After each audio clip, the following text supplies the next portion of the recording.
Hold a briefing this afternoon as a wildfire near Ely forces people from their homes and cabins.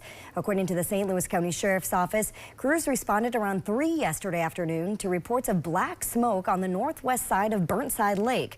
That's about 8 miles northwest of Ely.